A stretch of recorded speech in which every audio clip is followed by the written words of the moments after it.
are doing well. See, previously આપણે auditing and corporate governance 1 એનો unit number 4 એમાં discuss કરતા હતા about the matters included into the corporate governance. બરાબર, જેમાં આપણે ઘણી બધી અલગ-અલગ વસ્તુઓ છે, જેમ કે ભાઈ બોર્ડ મેમ્બર્સનું ક્રિએશન કેવી રીતે થાય છે, બોર્ડ મેમ્બર્સ કેવી રીતે અલગ-અલગ કમિટીઝ જે છે એનું ક્રિએશન કરે છે. अलग-अलग पेजની અંદર આપણે જોયું કે ભાઈ રેમ્યુનરેશન committee, then comes to audit committee, then comes to presentation and revelation of financial accounts, rights of shareholders. At last we were discussing about the corporate governance model. બરાબર, જેમાં આપણે એક જનરલ મોડેલ જોયું જેમાં separate entity, limited liability, centralised management, transfer of shares, આવી અલગ-અલગ વસ્તુઓ જે છે એ જોયેલી. એટ લાસ્ટ આપણે ઇન્ડિયાની અંદર કેવું મોડેલ યુઝ કરવામાં આવે છે. મોસ્ટલી ઇન્ડિયાની અંદર આપણે એ વસ્તુ જોઈએ કે ભાઈ પ્રાઇવેટ સેક્ટરની અંદર the ruling one is the managing director or executive director who is the full time director.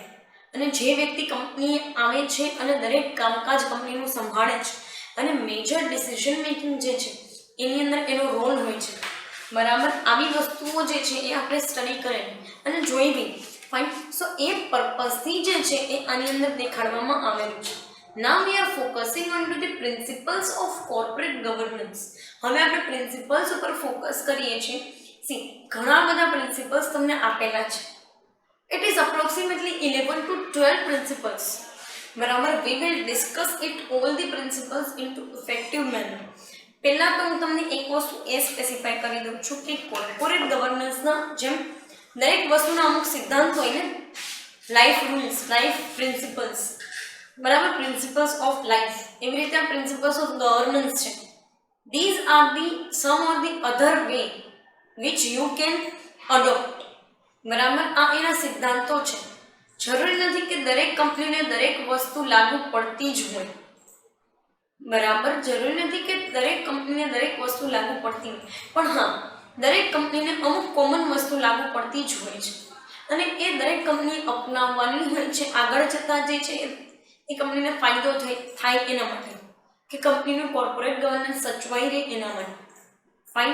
Late us discuss one by one.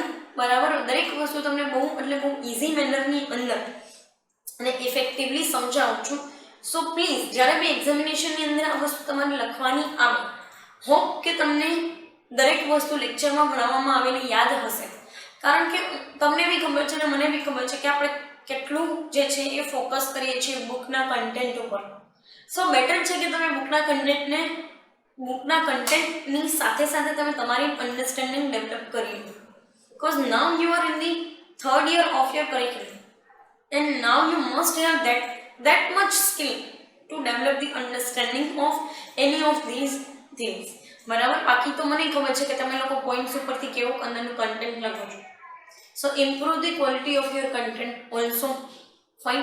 એ વસ્તુ હવે જવા દો કે ભાઈ પોઈન્ટ ઉપરથી આગળ લખતા આવડી જશે કે ભાઈ પોઈન્ટ કહી દે ને આગળ તો હું લખી જ લઈશ. બરાબર, હવે આપણે સ્ટેજ ઉપર નથી. Fine. We are in the now third year of our curriculum, third year of our degree course. Fine. So એના પર થોડુંક ફોકસ કરજો. ફર્સ્ટ તમને આપેલું છે power and scope of board. Board જે છે એનો પાવર શું છે ને એની ઊંડાણપૂર્વકતા, એનો સ્કોપ શું છે, એ વસ્તુ કોર્પોરેટ ગવર્નન્સની અંદર ખાસ ધ્યાનમાં રાખવી પડે. કારણ કે પહેલાં હું તમને એક જનરલ સેન્સની અંદર વસ્તુ કહું કે જ્યારે લોકોના હાથમાં કોઈ પાવર કે ઓથોરિટી આપવામાં આવે ને ત્યારે એ વ્યક્તિ, જે તે વ્યક્તિ હોય એમાં તમે આપણે બધા આવી જાય. જ્યારે કોઈ પણ વ્યક્તિને પાવર એના હાથમાં સોંપવામાં આવે ને ત્યારે એ એવું સમજવા લાગે છે કે ભાઈ આઈ એમ ધી વન, હું જ એક વ્યક્તિ એવો છું કે જે દરેક વસ્તુનું હેન્ડલ કરી શકું છું ને હું જ એક વ્યક્તિ એવો છું કે જે વ્યક્તિને દરેક પ્રકારના રાઇટ્સ છે અને બીજા કોઈના રાઇટ્સનું કોઈ ઇમ્પોર્ટન્સ નથી. સો અહીંયા તમને શું કામ એ વસ્તુ સ્પેસિફાઈ કરી છે power and scope of the business, એ પોઈન્ટ ઓફ વ્યૂથી કીધેલું છે કે ભાઈ જે પોઈન્ટ ઓફ વ્યૂમાં તમને એમ કીધું છે કે પર્ટિક્યુલરલી બિઝનેસની અંદર આવતા જે કોઈ પણ લોકો, weather they are the directors, particularly executive one or non executive one. બરાબર, એક્ઝિક્યુટિવ ડિરેક્ટર્સ લોકો હોય છે કે નોન એક્ઝિક્યુટિવ ડિરેક્ટર્સ લોકો.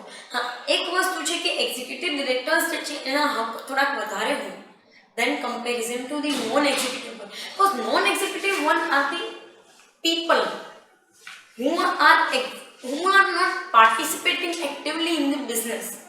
નોન એક્ઝિક્યુટિવ વાળા હોય ને એમાં લોકો હોય કે જે લોકો એક્ટિવલી પાર્ટિસિપેટ નથી કરતા હોતા બિઝનેસની અંદર, અને એ લોકો ક્યારેય એ વસ્તુ પર ફોકસ નથી કરતા હોતા કે ડે ટુ ડે લાઈફમાં બિઝનેસ શું પ્રોબ્લેમ્સ ફેસ કરે છે. સો અહીંયા પહેલું સેપરેશન એ આવે છે કે એક્ઝિક્યુટિવ ડિરેક્ટર્સ અને નોન એક્ઝિક્યુટિવ વન. બરાબર કે ભાઈ એક્ઝિક્યુટિવ વાળાનો પાવર થોડોક વધારે છે, એના ઉપર જેમ રિસ્પોન્સિબિલિટી વધારે છે એમ એનો હક પણ એના વધારે. હવે નેક્સ્ટ વાત કરીએ છીએ કે scope of the board. Board members કે બોર્ડની ઊંડાણપૂર્વકતા શું છે. બોર્ડ મેમ્બર્સ રજિસ્ટ્રારથી માંડી, રજિસ્ટ્રાર લોકોથી માંડી અને બોર્ડ મેમ્બર્સ જે છે એ પર્ટિક્યુલરલી તમે જોવા જાઓ તો એ લોકોનું કામકાજ જે છે એ ગમે તે ક્લાયન્ટ સુધી, ક્લાયન્ટના કનેક્શન સુધીનું હોય છે. બરાબર, તો તમે ચાર્ટર્ડ અકાઉન્ટન્ટ્સ લોકો કે રજિસ્ટ્રાર્સ લોકો કે પછી તમારા કસ્ટમર્સ કે કસ્ટમર્સના યુનિટ્સ કે તમારો મેઇન શેર હોલ્ડર્સ લોકો, એ તમામ સાથે તમારો જે છે એ વ્યવહાર હોય છે. તમારી પાસે ઓથોરિટી છે દરેક વસ્તુની કમિટી જે છે એના મેમ્બર્સને અપોઇન્ટ કરવાની, દરેક લોકોના રાઇટ્સ રિસ્પોન્સિબિલિટીઝ ડિસાઇડ કરવાની, દરેક લોકોને માટે જે છે એ રેમ્યુનરેશનથી લઈને એના બેનિફિટ્સ ડિસાઇડ કરવાની. Fine, so this is the scope of the business અને એ પ્રમાણે બિઝનેસ ચાલતા હોય છે. ફાઇન, નેક્સ્ટ તમને કીધું છે લોઝ ઓફ નેશન. કોઈ પણ દેશનો કાયદો જે છે ને એનો પણ ભાગ હોય છે આ કોર્પોરેટ ગવર્નન્સની અંદર, અને તમારી રિસ્પોન્સિબિલિટી એ તમારું એક બિઝનેસ જે છે એની રિસ્પોન્સિબિલિટી બને છે કે તમે નેશનના લોઝને ફોલો કરો. બરાબર, આજે હું એક ગૃહ ઉદ્યોગ છું, બરાબર, મારો એક ગૃહ ઉદ્યોગ છે અને હું એના ઉપર ફોકસ કરીને ચાલુ છું, તો એ ગૃહ ઉદ્યોગ જે છે એના માટેના કાયદા મારે ફોલો કરવાનું. પણ મારું જે છે એ એક બિગ બિઝનેસ જાયન્ટ છે કે જ્યાં મેં હ્યુજ અમાઉન્ટની અંદર લોકો પાસેથી, પબ્લિક પાસેથી ફંડ રેઝ કર્યું છે. સો એ ગૃહ ઉદ્યોગ કરતાં મારી રિસ્પોન્સિબિલિટી, મારા રૂલ્સ રેગ્યુલેશન્સ બહુ અલગ પ્રકારના હોય. અને આપણા દેશની અંદર તો દરેક બિઝનેસ વાઇઝ, એટલે કે weather it is the small scale, medium scale, cottage industry, home industry, allied activities, agriculture and allied activities, agriculture related business activities, big business houses, private limited company, public limited company, professionals company. બરાબર, કે જેમાં CA લોકોની companies જે હોય એની વાત કરું છું કે સીએ ફોર્મ જે છે એની વાત કરું છું. સો પ્રોફેશનલ્સ દરેક લોકો માટે અલગ અલગ કાયદાઓ છે. બિઝનેસને કોર્પોરેટ ગવર્નન્સમાં આ કાયદાનું શું ઇમ્પોર્ટન્સ છે, તો કે બિઝનેસ જ્યારે આ કાયદાને ફોલો કરતું હોય ને ત્યારે બિઝનેસની ઇમ્પેક્ટ માર્કેટની અંદર બહુ સારી હોય. શું લાગે છે તમને કે ટાટા, રિલાયન્સ, બિરલા કે પછી જે કોઈ બી મોટી બિગ બિઝનેસ કંપનીઝ છે, જિંદલ હોય કે પછી એવી કોઈ પણ કંપની, ઇન્ફોસિસ ને એવી કોઈ બી, એ બધી કંપનીઝ જે છે એ શું કામ એનું નામ છે આટલું બધું, શું કામ લોકો એમ કહે છે કે તમારે જો એચઆર જોવું હોય તો તમે ટાટાનું જુઓ, તમારે જો માર્કેટિંગ સ્ટ્રેટેજીની પ્રોડક્ટિવ સ્ટ્રેટેજીસ જોવી હોય તો તમે રિલાયન્સની જુઓ. Why people are focusing on to that part? Cause they are good at fulfilling the rules and regulations. Fine, so એ બી એક પ્રિન્સિપલ છે કે તમારે રૂલ્સ રેગ્યુલેશન્સ ફોલો કરવા જોઈએ. નેક્સ્ટ તમને આપેલું છે જેમાં તમારે ખાસ એક વસ્તુ જોવાની જરૂર છે. એમાં તમને કીધું છે કે એન્વાયરમેન્ટ ઓફ ગવર્નન્સ. અહીંયા તમને કન્ફ્યુઝન ક્રિએટ થશે કે ગવર્નન્સ મીન્સ કંપનીનું ગવર્નન્સ? ના, they are talking about the government or economies governance. ઇકોનોમીનું એક ગવર્નન્સ હોય ને, જે અલ્ટિમેટલી એક રૂલિંગ પાર્ટી, એક રૂલિંગ પોલિટિકલ પાર્ટીના હાથમાં હોય છે. Yes or no? So environment of governance, એનાથી એ લોકોનો કહેવાનો મતલબ એવો છે કે તમારી ઇકોનોમીનું બિઝનેસ એન્વાયરમેન્ટ કેવું છે. બીકોઝ બિઝનેસ એન્વાયરમેન્ટ જે છે ને એ મોસ્ટ અફેક્ટિંગ થિંગ છે ટુ ધી બિઝનેસ. તો તમારે એ જે કંઈ પણ અત્યારે કન્ટ્રીની અંદર જે કંઈ બી ગવર્મેન્ટ હોય એના રૂલ્સ રેગ્યુલેશન્સ અકોર્ડિંગ ટુ તમારે ચાલવું પડે. એને કેવી વેપાર નીતિ બનાવેલી છે, કે એણે કેવી અર્થશાસ્ત્રી નીતિ બનાવેલી છે, કે એણે કેવી રાજકોષીય નીતિ કે નાણાકીય નીતિ બનાવેલી છે. ઇટ મીન્સ ઇંગ્લિશમાં કહો તો fiscal policy, industrial policy, economic policy, monetary policy or else income જો ઇમ્પોર્ટ એક્સપોર્ટ પોલિસી, આવી બધી પોલિસીઝ કોઈ પણ એક ગવર્મેન્ટે કેવી બનાવેલી છે ને એના ઉપરથી તમારું ગવર્નન્સ, બરાબર, કે એની સાથે તમારે તમારા ગવર્નન્સને કોપઅપ કરીને ચાલવાનું છે. શું કામ? કારણ કે વસ્તુ એવી છે કે તમે જ્યાં ઓપન થાવ છો ત્યાં તમારું કાંઈ ચાલવાનું નથી as a private business or as a private entity. તો એ કેસની અંદર તમારે ગવર્મેન્ટના સપોર્ટની જરૂરિયાત પડશે. તો તમે ગવર્મેન્ટને હેલ્પફુલ થાવ, ગવર્મેન્ટ તમને હેલ્પફુલ થશે, બરાબર. It is always the mutual part. લાઈફમાં આ તો ગવર્મેન્ટની વાત આવી છે ને મ્યુચ્યુઅલ પાર્ટ તરીકે વાત કરું છું કે બિઝનેસ અને ગવર્મેન્ટને બંને એકબીજાને સપોર્ટ કરીને ચાલવું જોઈએ. સો હું તમને જસ્ટ એક લાઈફ લેસન આપું છું કે લાઈફની અંદર છે ને ઓલવેઝ જે છે એ પાર્ટિસિપેશન છે ને કોઈ પણ બે પાર્ટીનું, whether it is your parents and you, whether it is your friends and you, whether it is your siblings and you, or else your girlfriend, boyfriend and you, બરાબર. આ દરેક વસ્તુની અંદર સિનારીઓ હંમેશા મ્યુચ્યુઅલ હોય છે. સો લાઈફની અંદર whenever you are going to blame anyone, તમે કોઈ પણ વ્યક્તિ ઉપર જ્યારે બ્લેમ નાખવા માંગતા હોય ને અથવા તો ક્યારેય તમને એવો વિચાર આવે ને કે આના ઉપર એવો આરોપ મૂકી દઈએ આપણે કે ભાઈ જે કર્યું એ તારા લીધે થયું છે કે તે કર્યું છે, ના, it is always the mutual one, બરાબર. સો જેમ બિઝનેસ અને ગવર્મેન્ટના રૂલ્સ રેગ્યુલેશન્સના જે રિલેશન મ્યુચ્યુઅલ હોય છે ને એમ લાઈફ રિલેશન્સ બી મ્યુચ્યુઅલ હોય છે. So this is the just life lessons.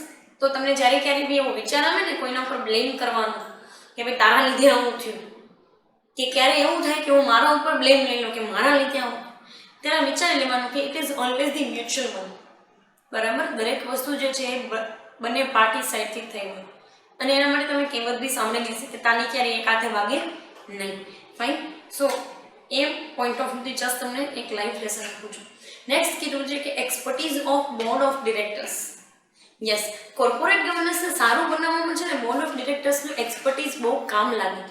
જે વ્યક્તિનું નોલેજ કોઈ પણ એક સ્પેસિફિકેશનની કોઈ પણ એક સ્પેશિયલાઇઝેશન મેનરની અંદર જે વ્યક્તિનું નોલેજ બહુ સારું હોય ને, જેમ કે કોઈ વ્યક્તિ કાયદો સારો જાણે છે તો કોઈ અકાઉન્ટ્સ સારા જાણે છે, કોઈ નાનું સારું જાણે છે, કોઈ વ્યક્તિને મેનેજમેન્ટમાં વધારે ખબર પડે છે તો કોઈ વ્યક્તિ ટેકનોલોજીને સારું જાણે છે, બરાબર, કે કોઈ વ્યક્તિ કમ્યુનિકેશનની અંદર સારું છે. સો જ્યારે બી બોર્ડ ઓફ ડિરેક્ટર્સની તમને એક્સપર્ટીઝ મળતી હોય ને તો એ લઈ લેવી, કારણ કે એ તમારી કંપનીના કોર્પોરેટ ગવર્નન્સને સારું અને ઇઝી મેનરની અંદર બનાવવામાં હેલ્પફુલ થશે. તમારે જે છે ને એ કંપની જે છે એના એમ્પ્લોઈઝને મેનેજ કરવામાં ઇઝી પડશે. કસ્ટમર બેઝ, ક્લાયન્ટલ બેઝ જે છે, ક્લાયન્ટલ જે છે એને મેનેજ કરવામાં તમને ઇઝીનેસ રહેશે.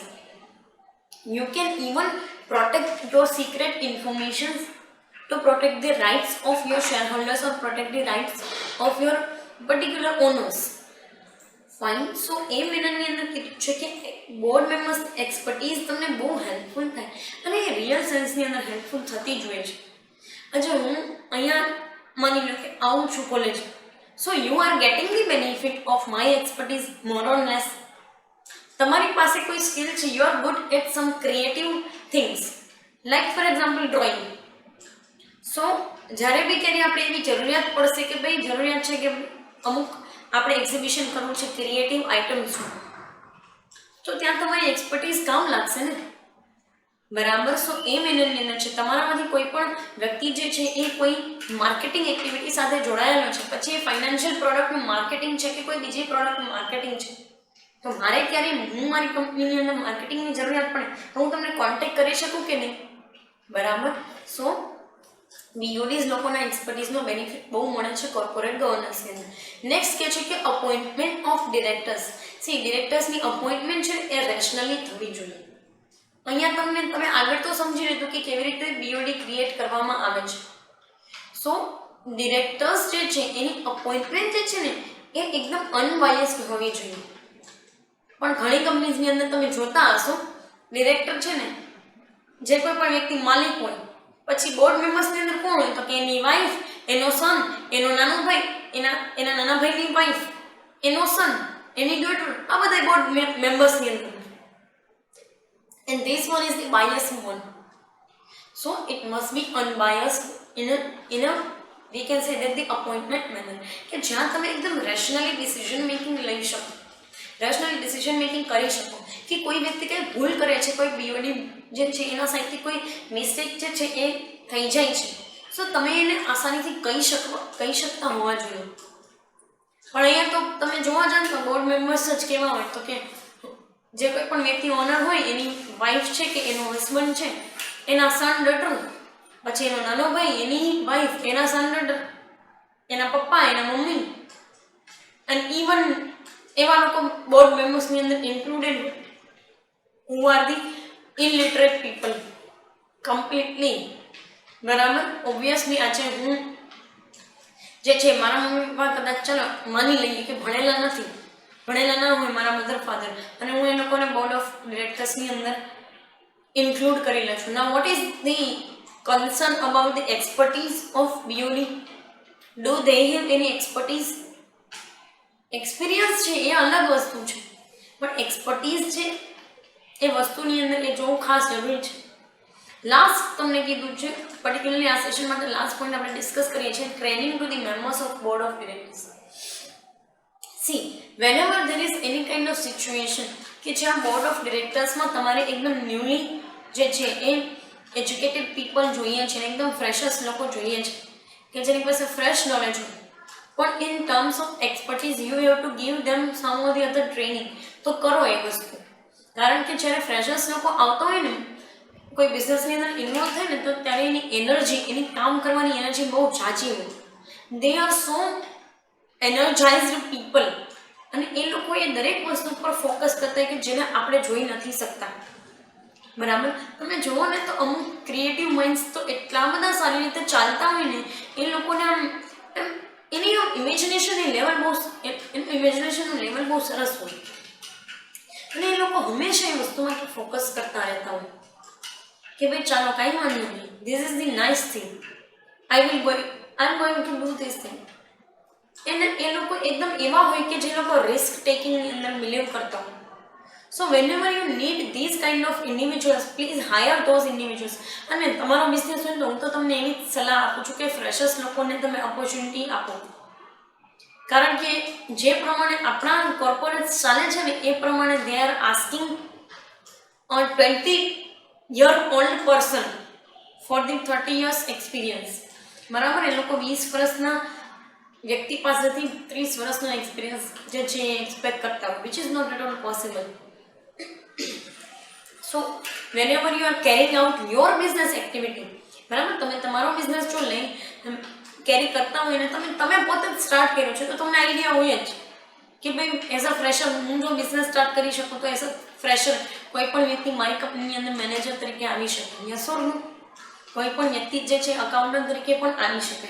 અને જ્યારે તમે ઇનિશિયલ લેવલે કંપની સ્ટાર્ટ કરતા હોય ત્યારે તમે જો કોઈ પણ BBA લેવલના સ્ટુડન્ટને મેનેજર તરીકે રાખો છો તો બી તમને વાંધો નહીં આવે, અને BCom લેવલના વ્યક્તિને તમે જો સિનિયર અકાઉન્ટન્ટ તરીકે અપોઇન્ટ કરી લેશો તો પણ વાંધો નહીં આવે, બિકોઝ તમારી કંપનીની અંદર એવું કંઈ હ્યુજ ઇન્વેસ્ટમેન્ટ નહીં હોય કે જેમાં મિસ્ટેક કોઈ વસ્તુ થઈ જાય છે, કદાચ મિસ્ટેક થાય બી છે તો તમને બહુ મોટી બધી નુકસાની જતી હોય. ફાઇન, સો એ મહિનાની અંદર તમે કદાચ જઈ શકો છો, and even you can by particular doing this thing you can create opportunities in the market, employment opportunities. Fine, so go for those kind of things. So આમાં તમે ટ્રેનિંગના પાર્ટ તરીકે કીધું છે, અને એ પણ બોર્ડ ઓફ ડિરેક્ટર્સ, યસ, ઘણી વખત જરૂરિયાત પડે છે. અને આમાં એક જ વસ્તુ નથી, હું તો તમને બીજો પણ એક પોઈન્ટ ઓફ વ્યૂ આપું છું, અને એ છે કે ઘણી વખત કોઈ એજેડ પર્સન હોય કે કોઈ મોટી ઉંમરના વ્યક્તિ છે એ BODના મેમ્બર છે તો એને તમારે નવી ટેકનોલોજી શીખવાડવી પડે. This is also the part of the training. Fine, so બંને પોઈન્ટ ઓફ વ્યૂ તમને સમજાવી દીધા છે. પર્ટિક્યુલર આ સેશન માટે પ્રિન્સિપલ્સમાં અહીંયા સુધી રાખી. Remaining principles we will discuss in to coming session. Thank you so much.